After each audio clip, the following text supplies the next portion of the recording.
Hello, and welcome to Believe It or Not, an Interfaith Grand River program. I'm here today with Father Toby Collins of St. Mary's Church in Kitchener. Thank you so much for being on the show today. Thanks, August. Good to be here.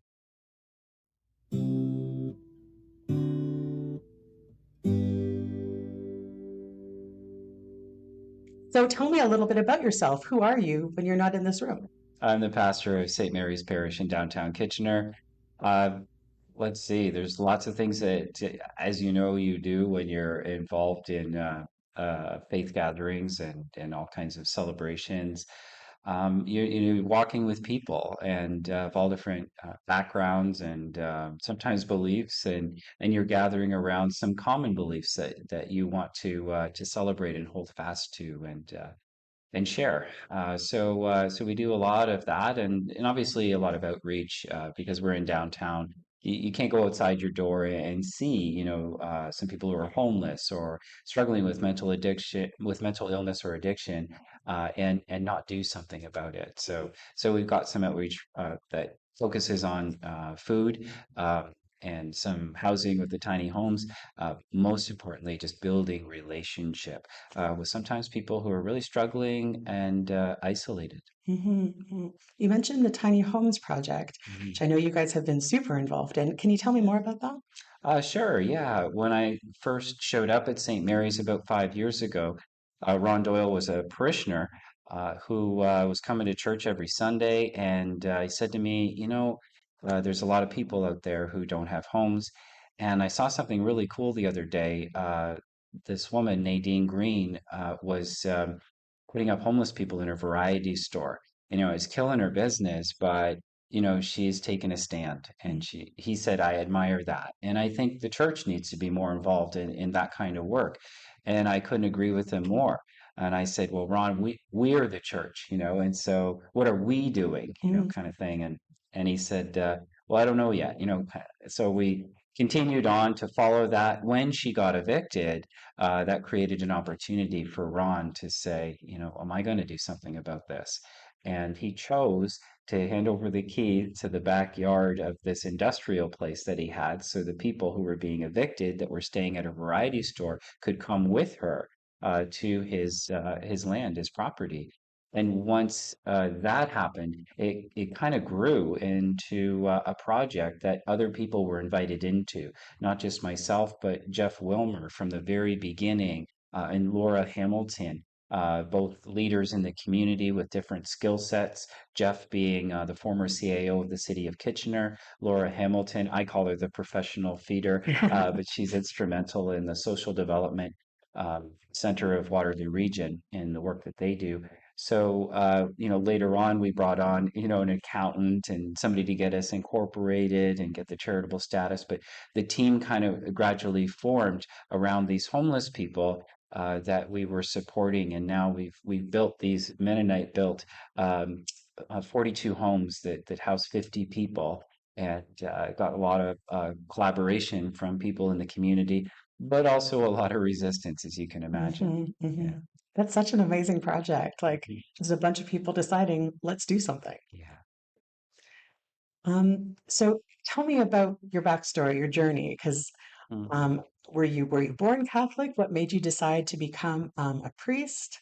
Is that the right word, Yeah, priest? Yeah. I mean, I think it's kind of boring a little bit in parts. I mean, I'm just uh, son of a bank manager and a homemaker. We traveled around a lot because of my dad's job in different parts in Southern Ontario. I spent a good amount of time in St. Catharines, growing up in grade school, and then we moved to Kitchener, which is really where our extended family and our home is. And so I've been here almost all of my life.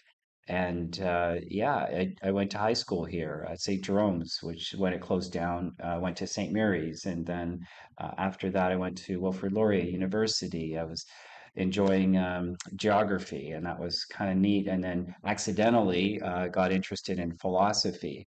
So I ended up with a double major in those two disciplines, and then went on to insurance because it's just where you go, you know what you want to do with your life in this city. So there's a lot of opportunities there.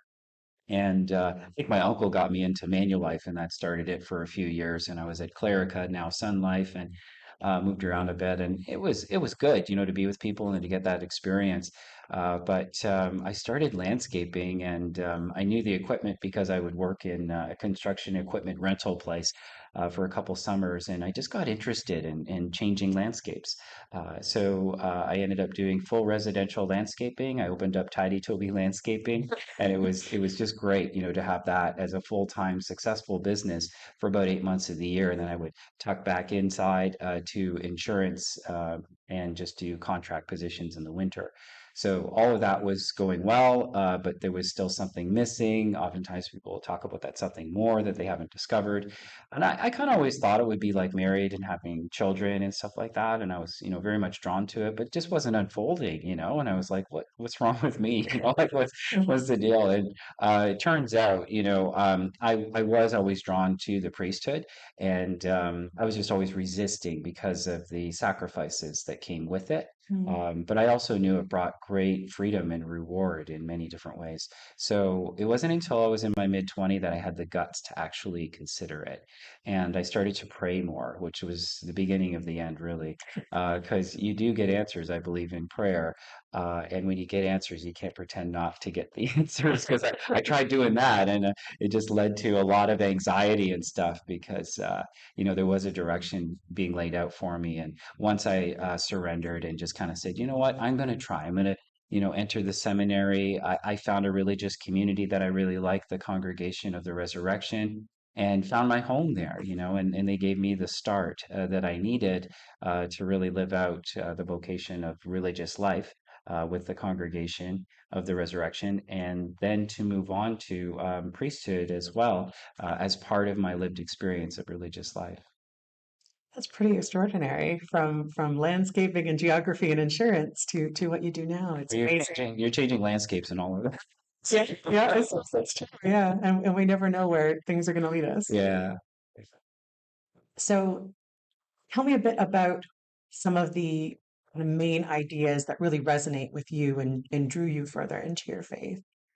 Um, wow. So I think it's just about my curiosity to know more about why I'm here, what happens when I die, what's my purpose in life, core questions that I think we all face.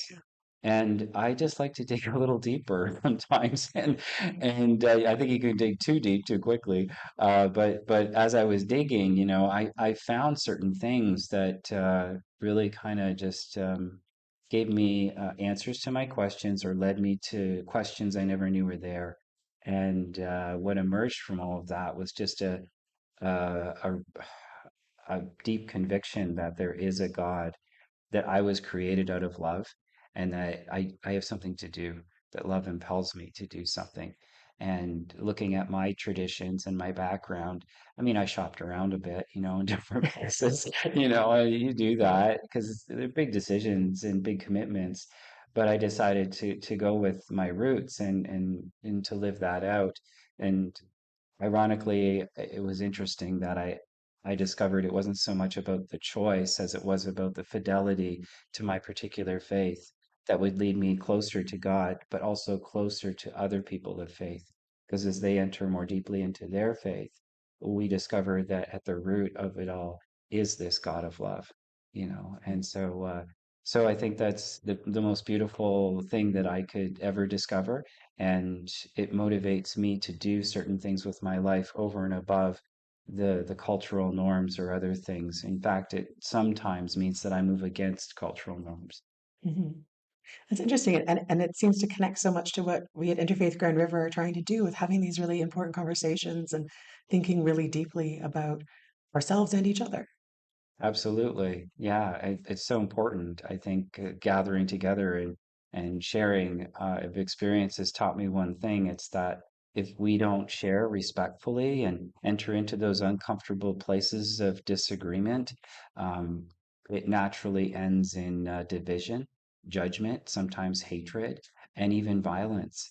And so, if you want peace, you got to work for relationships and respectful dialogue, and that's not easy. Yeah. So yeah, so I'm committed to it, and I'm so glad to see other people in this region are as well. And so it sort of leads into my next kind of idea, which is sort of about community. So, can you tell me a bit about how your community has shaped your life, and shaped your experience of your faith? When you say community, what do you mean by that? That's a good question. I guess like your parish, the people around you, your interfaith connections, like how has that shaped your journey? So I think there's all kinds of stories and people, and it's really broadened my understanding of how people live and why people live, and how beautiful the many expressions are, rather than looking at them and saying, "Ah, they're not like mine," and how is this possible? It's more out of a desire to take a risk, to enter into the stories of others and try and understand it from their perspective as best I can, rather than focused on my own insecurities and my own need for things to be more like the way I was raised or the way I operate. So that that's been an enriching experience, challenging sometimes, but very enriching. And in this particular community, I've lived in different places in North America. Um, I don't know. I think that there's a beautiful way of just being Canadian and being this wonderful mix of people. There's so many different cultures in Kitchener-Waterloo and Cambridge and the whole region, really. And in a way of saying to the world even that we can live together and we can work things out, because the alternative is not acceptable. And we believe that there is something that's holding us all together if we take time to pray together or to acknowledge that we're all trying to get to a place of peace and unity. That's beautiful. Yeah, I mean, meeting other people with compassion, so important. Um, so can you tell me a bit about, have there been times in your journey when you've struggled with things, or when your faith has been a real comfort to you in times of difficulty? Well, I'm a human being like anybody else. I mean, the grass is always greener on the other side, and so on. So that there's always that temptation. Um, but I would find that for myself, I find the silence that I enter into on retreats and sometimes just taking a day off and so on, that I really have some touchstone moments with God where I just feel a deep sense of peace, or even something just normal and everyday kind of happens and I feel like God's just loving me in that moment. Um, what was it the other day? I was, you know, looking for a bike that had some yellow on it because I was tired of all these bland colors and everything. And I'm a bit of a bike junkie, so I found one online and it was just the right price. And I started working on it. And I fixed it up, and I was just like all happy that I had this discovery. And it was kind of an answer to a prayer to just enter into something that was fun and distracting, from some other things that were weighing me down. So it can happen in little ways like that, and it can happen in other ways too. I mean, I was holding my baby niece um, the other day, and I was just like, "What an amazing gift this is!" Just a little newborn, and she's just all happy and content. And once she started to cry, I gave her back to her mother. So, but yeah, I find God in so many ways, and I'm just I try my best to live in a spirit of gratitude rather than entitlement and lots of other things that make me miserable. Hmm. Yeah. Hmm. Absolutely. Holding a baby, I've had lots of friends who are having babies right now, and just holding a baby, there's nothing that will make you feel more connected to kind of the creator or creation. Yeah, It's extraordinary. it is. Um, is there anything that you sort of wanted to talk about that I haven't asked you that you wanted to go into? Um, I find, I guess, coming out of COVID, that's part of it, but the unrest was always there before COVID. It seems like everywhere I go, and people are agreeing with me, like there's so much unrest and hate sometimes, and division, and all of this. With great crisis, comes great opportunity. So I see an opportunity for people to take a stand, against all of that. Mm, If anything, that we need to stand up for right now, it's a respectful dialogue and being okay to disagree, you mm, know, and that's okay. And I respect that. And we still have to live in the same city, in the same region, and our kids sometimes need to go to the same school or we work in the same place of work and so on. So how do we work this out? This has been going on for thousands of years, people trying to get along and work these things out. I think if, especially people of faith, because we come at it from a very passionate religious conviction sometimes, and we must do this and must do that. But if we speak our truth in love, because it needs to be spoken, and then respectfully and humbly admit that we're not called to judge, that our Creator is ultimately the one that creates life and supports us during the difficult times, and maybe can even bring us beyond death for those that believe.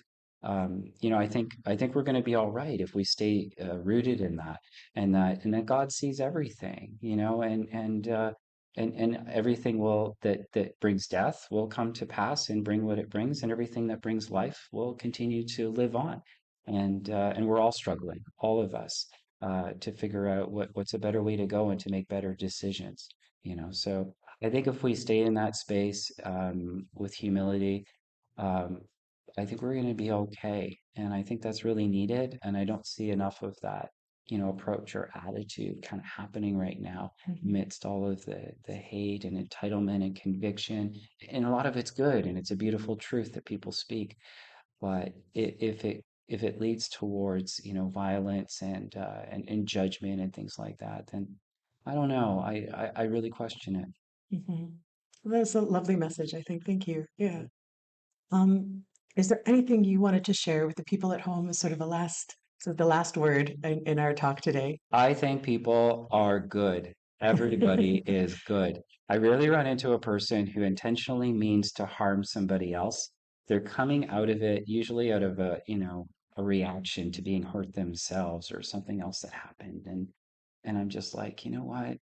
Um, maybe I need to do more work to see the good in that person or somebody else, as I protect myself sometimes from what could happen. But I really believe that everybody's good on the inside, and if we truly care about each other, amazing things are going to happen. Thank you so much for being on the show today, Father Toby, and for sharing your experience and your insight. I think it's going to resonate with a lot of people. I hope so. And thank you for joining us. We'll see you next time on Believe It or Not.